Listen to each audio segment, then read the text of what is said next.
মুসলমান, নফল নামাজ এক নিয়তে 4 রাকাত করে করে পড়া যায়, তবে এক নিয়তে 2 রাকাত করে করে পড়া উত্তম আফজল।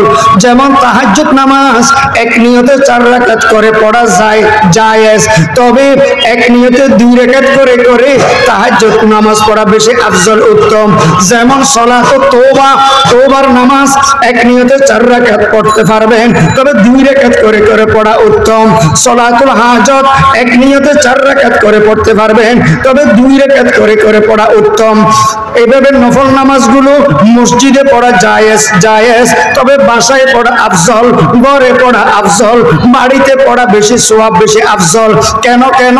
আল্লাহ রাসূল সাল্লাল্লাহু আলাইহি ওয়াসাল্লাম বলেন, তোমরা ঘরের মধ্যে নফল নামাজগুলো পড়ো, সুন্নত নামাজগুলো পড়ো, মসজিদে গিয়ে ফরজটা আদায় করো। ঘরে সুন্নত আর নফলগুলো পড়বে। কেন কেন? ঘরকে তোমরা কবরস্থান বানাইও না। কবরস্থানে যেরকম মানুষ নামাজ পড়ে না, ঘরকে এইরকম তোমরা বানাইও না। ঘরের মধ্যে সুন্নত আর নফল নামাজগুলো পারলে আদায় করো। এখন আমাদের ঘরে পরিবেশ নাই, জায়গা না পাক, পোশাক না পাক, টেলিভিশন, পরিবেশ নাই, সুন্দর পবিত্র পরিবেশ নাই। ঘরের মধ্যে যদি নফল সুন্নত গুলো আদায় করেন, আপনার কলিজার টুকরা বাচ্চারা সন্তানেরা দেখলে শিখবে।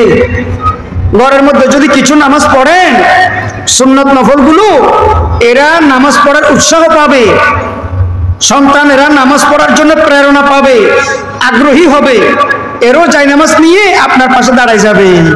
অনেক উপকার আছে। ও মুসলমান, আমরা তো সালাত ও তাসবিহ আদায় করতে জানি না। কোন গুনাহ হয়ে গেলে মুখের মধ্যে থাপ্পড় মারে, তওবা তওবা তওবা। এরকম 1 কোটি তওবা করলে গুনাহ মাফ হবে না। ইসলাম মতে আমল করতে হবে। তওবার সিস্টেম কি? আমি কিবলামুখী হয়ে তওবার নামাজ আদায় করতেছি, আল্লাহু আকবার। যে কোনো সূরা দিয়ে তওবার নামাজ আদায় করবেন, যে কোনো সূরা দিয়ে তওবার নামাজ আদায় করবেন। সালাম ফিরানোর পরে কয়েকবার দুরূদ শরীফ পড়বেন, ইস্তিগফার পড়বেন, মাথাটাকে নিচু করবেন, গুনাহগুলোকে স্মরণ করবেন, অন্তরটাকে নরম করবেন। তওবার নিয়তে চোখের পানি ছেড়ে আল্লাহর দরবারে কান্নাকাটি করবেন। এটাই হচ্ছে তওবার সিস্টেম, এটাই হচ্ছে তওবার পদ্ধতি। মুখের মধ্যে থাপ্পড় মারা তওবা না।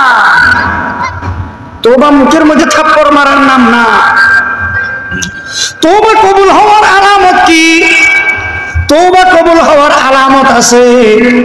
যে গুনার উপরে আপনি তওবা করলেন, ওই গুনার দিকে আর মন যায় না, ওই গুনাহ আর আপনার দ্বারা হয় না, ওই গুনাহ আর আপনার খেয়ালে আসে না, ওই গুনাহ আর আপনার দ্বারা হচ্ছে না, তাহলে বুঝতে পারবেন আপনার তওবা আল্লাহ তাআলা কবুল করে ফেলেছে। সুবহানাল্লাহ বলে।